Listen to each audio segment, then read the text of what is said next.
Good day, everyone. We are Group 8, and today we will be talking about our country, Mexico.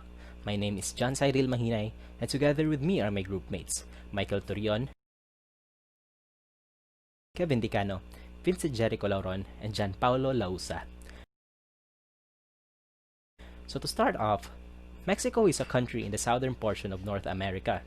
Mexico covers over 1,972,000 square kilometers, and it has approximately 128 million inhabitants. This is also the world's 13th largest country by area and the 10th most populous country. Mexico is also one of the most populous Spanish-speaking nation, and it has 31 states. The current president of the Mexican United States is President Andres Manuel Lopez Obrador, and the national anthem of Mexico is called the Himno Nacional Mexicano. Based on the 2010 census, 82% of the Mexicans are Catholic. The patron saint of Mexico is Our Lady of Guadalupe. Aztecs are the ethnic group of central Mexico. They flourished in the post-classic period from 1300 to 1521. They are famous for their monumental stone sculptures, which come in impressive sizes. The flag of Mexico, or the Bandera de Mexico, is a vertical tricolor of green, white, and red with the national coat of arms charged in the center of the white stripe. Red, white, and green are the colors of the National Army of Mexico. Now, let's welcome Michael Turian for the communication style of Mexico.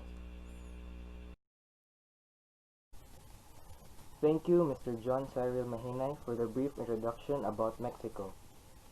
In this talk, I would like to concentrate on Mexican style of communication. Mexicans are generally tactile people and often display friendly affection towards each other. It is common to hear Mexicans saying "way" at the end of the sentence when talking to friends or those of the same status. This is a casual phrase that is close equivalent to dude in English. Another interesting point is, Mexicans are quite hesitant to give direct refusals in order to avoid sounding rude.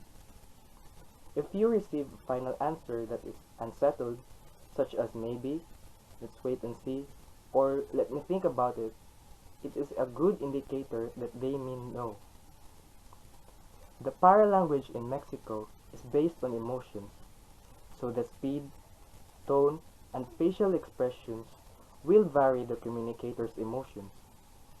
This largely being due to the fact that in the Mexican culture, the respectful and polite way to convey that you are engaged in the communication is to outwardly show your emotions to the person you're communicating. An important aspect of non-verbal communication is the way men greet each other. This shows equality amongst their society. Men embrace each other through kisses on both sides of the cheek and hug. This tradition is deeply engorged in Mexican culture. That ends my topic, and now I'd like to turn to Mr. John Kevin Dicano for the cultural variations and differences.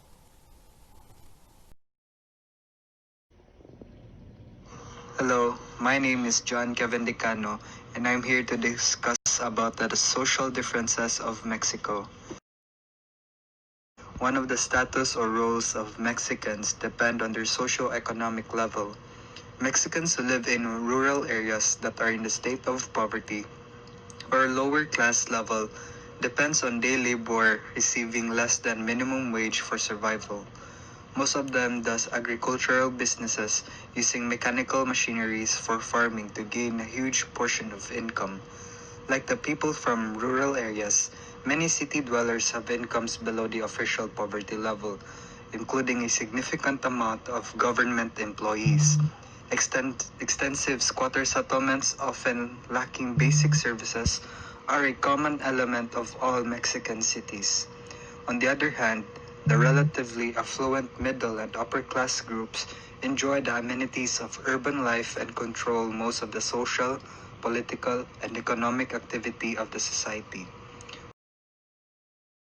The concept of time for Mexicans are considered to be flexible and relaxed. we Filipinos also adopted their habit called the manana habit, which they are fond of doing tasks later than the assigned time. For cultural differences, Mexico is a good example of high power distance since it is a hierarchical country. This means that people embrace a hierarchical order in which there is a position for all its citizens. They accept the idea of this hierarchy because they believe that people with a higher status possess more power. When someone has a higher status than most of the citizens on a low socioeconomic level in a society, they treat themselves as if they are also of a lower status.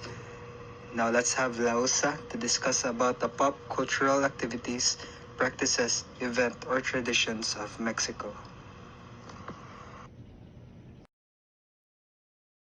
So in this part of the report, we're going to talk about the two traditions or traditional activities in Mexico. The first traditional activity is the Xcaret Mexico Spectacular Show. Xcaret Mexico is a nature park in Playa del Carmen, Mexico. It is a show about the history of Mexico, which dates from the pre-Hispanic era to the modern-day Mexico. The characters in the show showcase traditional dances all over Mexico. Not only traditional dances, but also the famous mariachi band that we know of in Mexico. This show gathers more than 300 artists to play the history of Mexico. In this play, many traditional dances are being showcased from all over Mexico. It's one of the greatest examples of traditional activities in Mexico. Second traditional activities or traditions in Mexico is the Day of the Dead, Del Dia de los Muertos, a 2-day holiday that reunites the living and the dead. Families offer ofrendas to honor the dead. This is a famous tradition that Mexicans do, and is also very relevant in pop culture, especially with the movies like um, Coco, or The Book of Life. These are movies that they have that they're inspired by the Day of the Dead in Mexico. The celebration is divided into by the souls of the children, adults, and all the departed souls remembered and forgotten. Because if it is said in this culture that if they are forgotten, they're already forever forgotten. Day of the Dead is not a day of mourning, but instead a day of celebration. So that's all for my part of the reporting. Thanks, guys. Thank you for that, John Paulo. Hello again, everyone. I am Vincent Jericho here to discuss to you about the basic do's and don'ts while visiting in Mexico. So for the basic do's, first is do buy tickets in advance because Mexico is quite a good place to visit with a lot of foreign people. So buy tickets online in advance.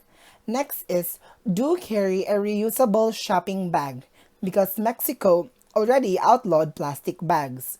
And lastly, do learn some basic Spanish language because not everyone in Mexico can speak English. You don't need to be fluent in speaking Spanish, just learn the basic phrases like hola, which means hello, and gracias, which means thank you. Now for the basic don'ts. First is don't pay in different money currency. It is a hassle for Mexican people to convert money currencies. Just be mindful enough to convert any money currencies in the airport in advance. Next is don't touch stuff just to touch it. Better ask first on the thing you like to buy because Mexicans are quite sensitive. Lastly, don't forget to tip. If anyone helps you with something, just give them a few pesos because they sometimes rely on it. And for the summary part, Mexico is quite a country with lots of variety and color. Every town has its own ethnicity and traditions. It's actually a place filled with lots of mysteries and colors, where the food culture is strong, surroundings are beautiful, and values are in high regards even if they are old. It is also a place filled with hypocrites, corruption, violence, and with a lot of potentials, but enough social problems that don't let us become the country we could be, but makes us the country we are. I hope you learned something today about the different countries with their cultures and way of communication. May God bless us all. Stay safe and muchas gracias for listening. Bye.